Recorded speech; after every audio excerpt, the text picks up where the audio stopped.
નંદાસણના OBC સમાજને દેવી પૂજક રાવણ રબારી જે પણ સમાજ બધા સમાજને કહું છું, આ આરએસએસ ના ભાજપ વાળા ગરીબ માણસોનો ખુરદો બોલાવી દેશે, એકડો કાઢી નાખશે ગરીબોનો, નોકરીઓ બોકરીઓ મળવાની નથી, હજી ભયંકર બેરોજગારી આવશે, હજી વધારે કાળજાળ મોંઘવારી આવશે, હજી ભાઈથી ભાઈને લડાવશે, હજી આદિવાસીને દલિતોનું ઉત્પીડન થશે, હજી દલિતોને વધારે મારશે આ લોકો. ચેતી જાવ, જાગી જાવ, આજની તારીખને સમય નોંધી રાખો.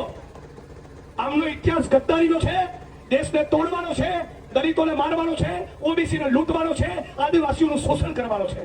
આ કોઈ દિવસ આપણા થયા નથી ને થવાના નથી.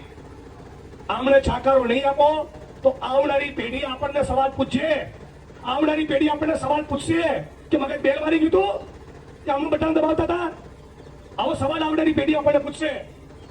ભારતીય જનતા પાર્ટીના નેતાઓ, આગેવાનો, કાર્યકરો, તમારી જવાન દીકરીઓ તમને સવાલ પૂછવાની છે કે બિલ્કિસ બાનુના બળાત્કારીઓને જેલમાંથી છોડીને સ્વાગત કરતા હતા તોય પપ્પા ભાજપનો વોટ આપતા તમને શરમ નહીં? તમારી દીકરીઓ તમને સવાલ પૂછવાની છે. ભાજપના નેતાઓ, હું ઈચ્છું છું કે આવી સમજદાર સમજણવાળી દીકરીઓ પેદા થાય આ ગુજરાતમાં, દેશમાં, જે સવાલ પૂછે.